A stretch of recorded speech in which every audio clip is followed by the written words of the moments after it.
We have all the pieces of the puzzle. Let's put them together for something. Okay. Let's focus on this bank. Okay. Abstract from that for a moment and look at this bank. Step 2, bills are coming in and notes are going out. Step 4, notes are coming in and bills are going out. Okay? That's it. That's the banking business. Okay? Cash inflow, cash outflow. Cash outflow, cash inflow. This is not the only such thing this bank is doing. This bank has many customers, many bills maturing at different times. You know, somebody may come in today, want a 90-day, and then tomorrow that becomes an 89-day bill, and the day after it's an 88-day bill. So there's a ladder of bills of different maturities that the bank has on its balance sheet. So, and all of those are promises to pay at particular dates. So the bank knows that. It knows when it's going to receive cash, presuming that they pay, right? It has a time, the time sequencing of its inflows. It knows. It just looks in its note drawer. It looks in its bill drawer, and it sees exactly when it's expecting to get paid. On the liability side, it has deposit accounts, demand deposits, and which could possibly all go away tomorrow. But it knows its customers' payments, and it gets used to those, and so it knows how many notes it needs to hold. So the banker's business is matching these inflows and outflows, mainly in here. Okay, making sure that, ideally, in any given day, you're getting repaid by somebody and you use those very same notes to pay somebody else.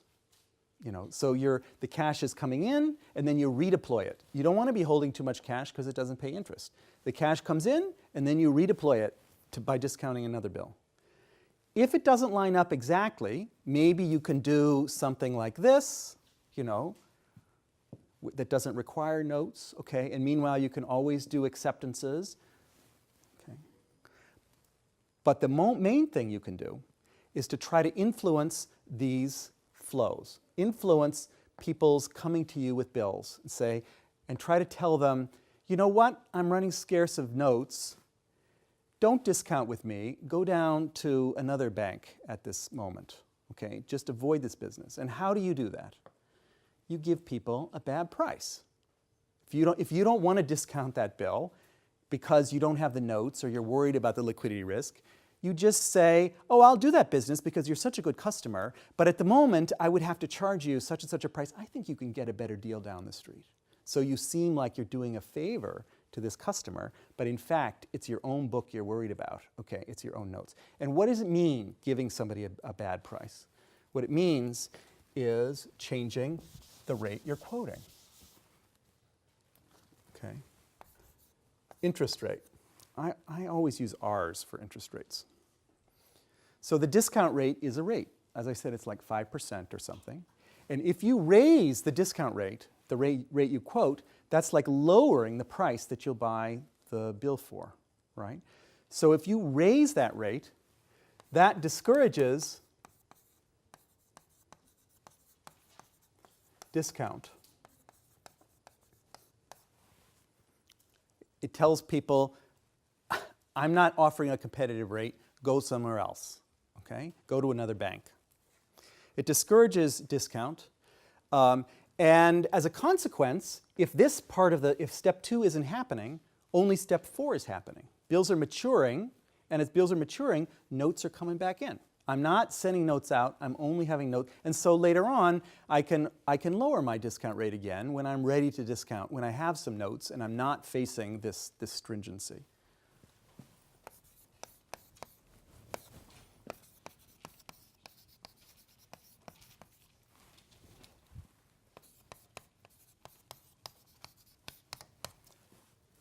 And I can lower it back down again.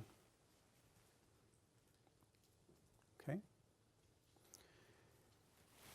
Increasing discourages discount, and therefore I'm shifting my balance sheet out of bills and into cash.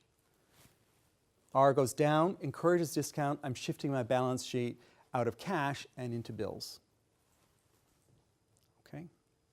This is the discount mechanism that banks use in order to manage their cash flow.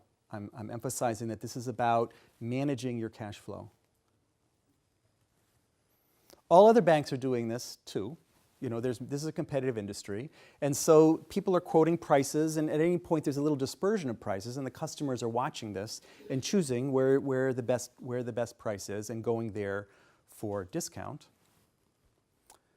Is doing business with other banks.